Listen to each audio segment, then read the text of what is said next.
that you must view the world through a racial lens, and you must treat people differently because of that lens. And then they even believe, they've started pushing these things. I'm sure you saw the Smithsonian Museum. One of their museums had put out a whole checklist of whiteness. What is whiteness? What is white culture? And it included things like showing up on time, meritocracy, hard work, the nuclear family. And it's so insulting. It's logic, objectivity, reason.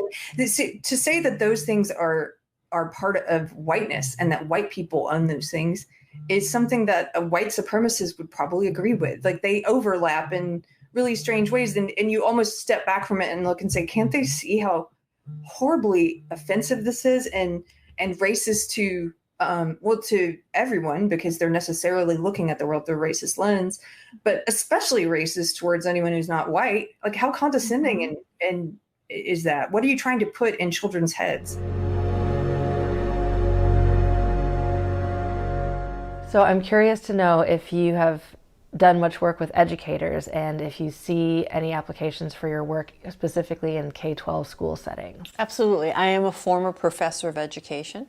So I've worked many years in large teacher training programs.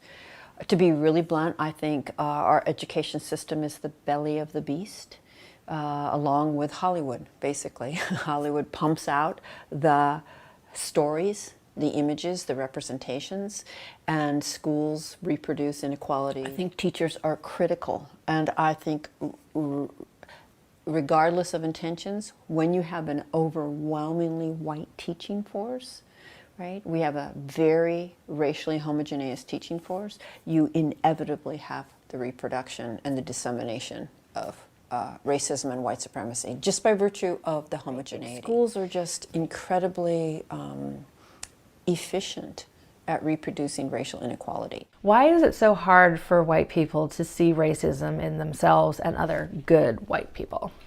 You know, it's not one single thread. That's the way I think about it. It's a series of threads that come together to create a kind of irrational stew just below the surface, right? It doesn't take much for that to erupt. So probably a really foundational one is what I think of as the good-bad binary. We're taught to think about a racist as an individual who consciously does not like somebody based on race and intentionally seeks to be mean to them. Individual, conscious malintent.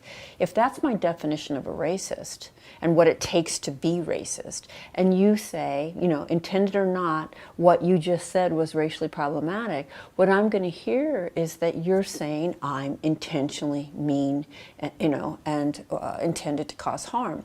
And now I'm going to need to defend my moral character. And when you change the question, you change the possible responses or solutions, right? So that changes the question from, is this or isn't this racist, which is what dominant culture always asks. Was he or wasn't he a racist? You know, and then, you know, debate ensues.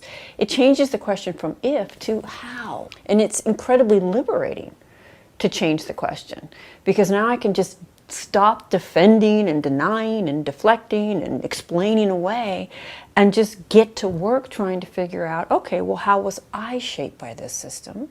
I was. How was I? How can I use all the things that I see as unique and special about me and apply them to figuring out how I got set up, and then what I might do to interrupt that. And that leads to another key reason it's so hard to talk to white people, and that is the precious ideology of individualism. It's really precious.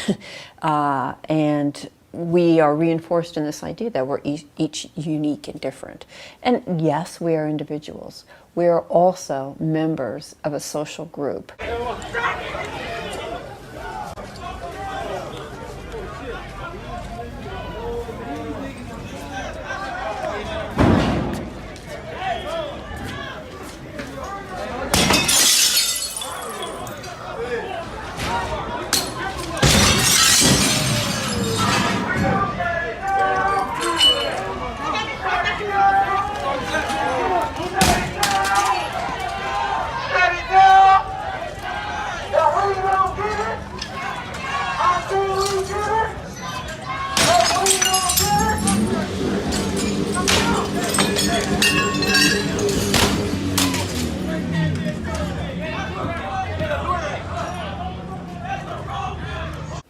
I often tell white people, you're going to be fine. Suspend your uniqueness for just a minute. Out of your house, into the street. Out of your house, into the street. Out of your house, into the street. Out of your house, into the street. Out of your house, into the street. Out of your house, into the street. Out of your house, into the street.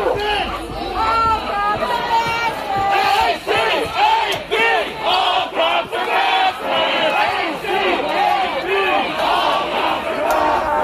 your house, into the street.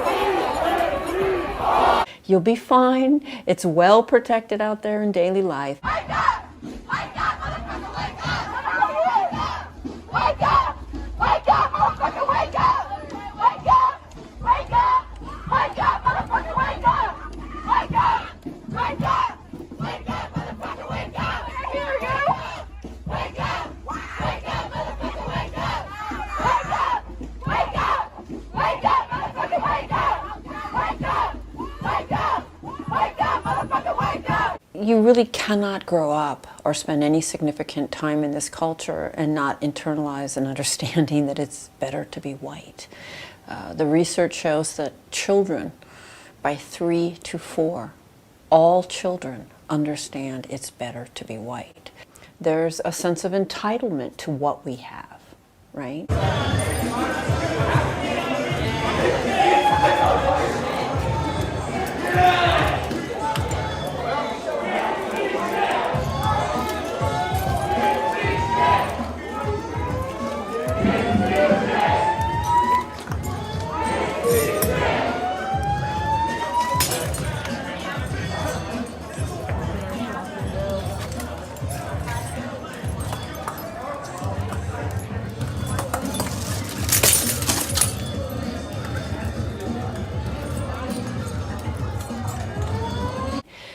The ideology of meritocracy that says, you know, whatever I have is purely from my efforts, right? So in a nutshell, what is white fragility? Well, when I coined that term, the fragility part was meant to capture how little it takes to upset white people racially. For a lot of white people, the mere suggestion that being white has meaning will cause great umbrage. Generalizing about white people. Right now, me saying white people, and as if I could know anything about somebody just because they're white, this is how we maintain control racially, is through this white fragility. It causes people of color to have to walk on eggshells lest we lash out at them. And it's deeper than just defensiveness. Keep that in mind. It's defensiveness that functions to maintain the racist status quo and the white position within it. And that doesn't have to be conscious. So for those listeners who are involved often in cross-racial discussions, if you pay attention, you'll notice patterns. And those patterns are that white people tend to speak first, speak most, do the intellectual work, and then people of color do the emotional work, right? And so if I'm noticing that, right, I'm noticing that people of color are really taking risks and being vulnerable and showing themselves, and white people are going into their, philosophical and society and, those distancing moves we make. This might be a good time for me to step in and meet the people of color halfway, take a similar risk, right? But if I'm noticing that 5 white people in a row have just made comments and I just know what I have to say is so brilliant, well, maybe I should just hold back and make some space, right? I'm not going to get that call right by everybody. There's just no way. But that's what I should be paying attention to and thinking about. What's going on in the room? And so just to choose silence definitely is not strategic or intentional. I've had many, many people of color say to me, we don't expect you to be free of your conditioning. And we're not looking for that. We need you in the struggle, right?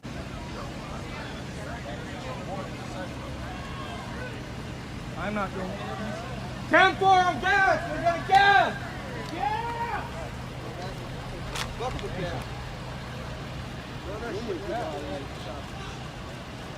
Get ready to kick that shit. If you can, boot it back there. They all have gas masks on. Get ready. Gas masks on. Go back!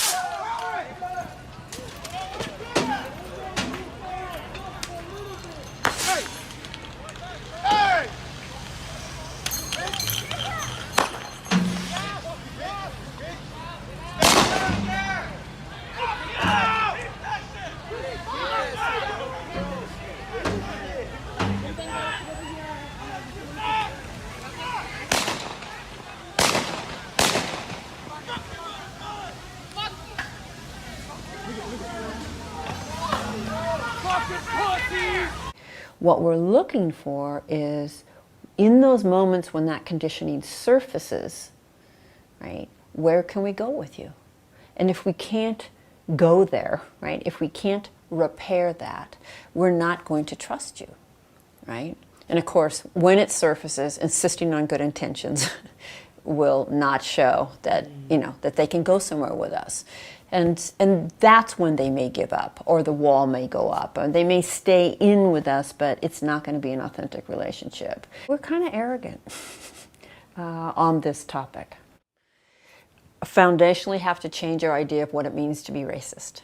So what I say to the white folks in my sessions who, if we're going to be honest, aren't going to do anything different after that session, they're going to, oh, that was really interesting, and carry on.